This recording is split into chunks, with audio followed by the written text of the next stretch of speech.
I fucking hate him, but he's such an interesting character. I mean, that is possibly me just talking shit, but I hate the UK covers. I don't know how else to convince you to read these books.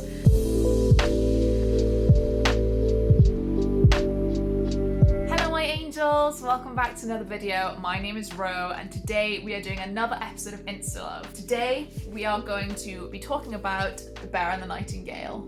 More specifically, we are talking about the Winternight Trilogy as a whole, because I 5-starred every single book in this trilogy, and now I'm going to talk to you about it. I ordered the American hardbacks from American Amazon because I hate the UK covers, and these are just gorgeous. That's the first one, that's the second one, and that's the third one. Like, how can you resist? They are so pretty. So anyway, The Bear and the Nightingale is I was gonna say adult fantasy, but it kind of is that hybrid between YA and adult that I feel kind of any age would enjoy this book. But I do feel that an older audience would understand the themes more, because there's a lot of stuff about religion and like Christianity colonizing Russia, and a lot of themes like that I think maybe would go over younger readers' heads. I mean, that is possibly me just talking shit, but I feel like maybe when I was younger this may not have hit home quite as much, or I would not have understood some of the themes and some of the conflicts as much that was going on. So if anyone doesn't know, I'm going to give you a little short synopsis. So The Bear and the Nightingale is a winter set fantasy. It's more historical than fantasy though. I wouldn't go into this looking for like a full-blown fantasy setting. So this is set in Russia in kind of like peasant times. I like to say that when it's medieval and I don't know what the setting age is. So it's set in kind of like peasant-ish times. Our main character Vasya is a peasant girl who lives out quite in rural Russia. Her father is kind of like, I don't want to say the mayor. He's kind of in charge of the town that she lives in. So her mother dies at the beginning, and her father goes off to a city to bring back a new wife. The conflict in this is mainly to do with like spirits and things. So Vasya can see spirits called the domovoi, which are kind of like, there's a spirit kind of like for everything, and it's more like a pagan religion, but not everyone can see these creatures. Only she can, and her mother could as well. This is based on her having some kind of witchy ancestry. So Vasya can see these demons. There's sort of one that looks after the stable and looks after the horses.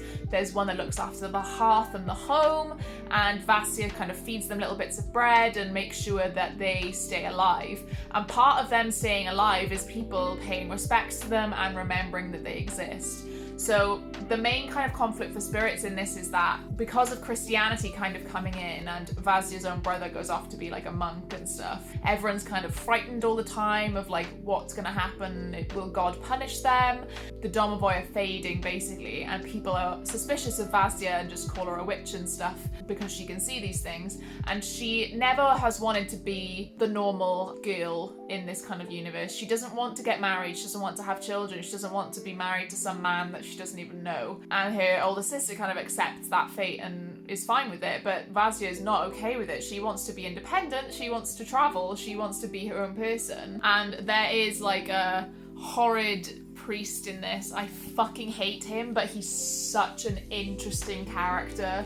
He is so conflicted because he's like weirdly like attracted to Vasya, but then he's like berating himself because she's a witch, and also he shouldn't have these urges because he's a priest. There's a lot of like inner turmoil and conflict for that character, and I hate him so much, but he's so interesting to read. I love when characters make me feel things like that, when I feel an emotion towards them so strongly, whether it be hate or love. That's when I know it's written so well. So within this though, there are two kind of big demons. I don't really know how to explain it, but there's Morozko is the frost demon, and at the beginning of the book there's sort of a little tale about how he, you know, there was a girl in the woods, and because she said she wasn't cold, he sent her home with like a dowry and stuff. It's like just like little folk tales and things like that. So there is Morozko, and then there is, I can't remember the other guy's name, but he is called the Bear.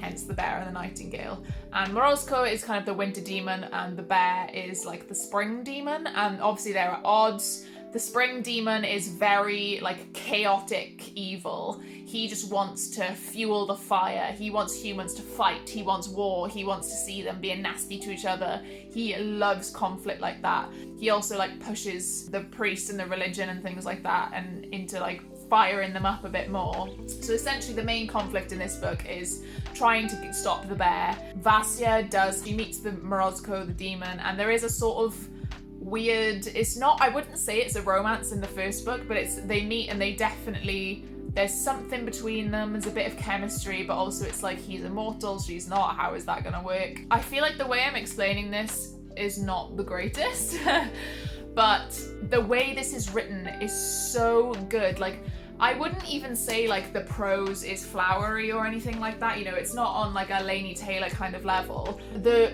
feeling that you get from the writing and the way you feel about the characters, every single one, even like every single brother or sister that she has, even if they're not in it that much, I felt like I knew the character, I knew their motivations, knew what they were like, and oh, it's just incredible. And especially for like winter fantasy, I think winter fantasy might be like, or like polar fantasy it's called, because I know Jade really loves polar fantasy.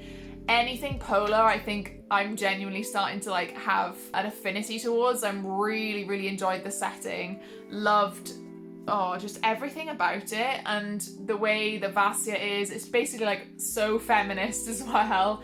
It's just absolutely incredible. So in the second book, The Girl in the Tower, Vasya gets to go to the city. So there's a bit more conflict there because she kind of has to parade as a boy because something has happened earlier on in the book where she kind of had her hair up, and then her brother is with like the Duke or something, I can't remember what like the title is, but obviously know nor respect her or like listen to her point of view if she's dressed as a woman, so she dresses as a guy and like puts her hair in a plait and puts it up and like wears a cap and stuff. So that's a lot of what this is about, and there's a lot more with the bear kind of later on because he isn't in this one as much, but there is a different conflict in this, which I won't say too much about because obviously that goes into spoilers. But again, this one I gave a 5 stars as well. I just really love this whole story. I love the characters. Like, moving on from the first one, it's just incredible. And Vasya I was rooting for so much. She's such a likable character. I genuinely just fell in love with her and I wanted to be her. I wanted to root for her. I wanted her to have everything she could ever want. And even the characters I didn't like, again, the priest makes a reappearance. It's like, oh, it's so frustrating to read because people are like believing him and stuff, and it's so hard to read because it's so frustrating. You just want to shake the people who are listening to him and be like, are you fucking stupid? But it happens, you know?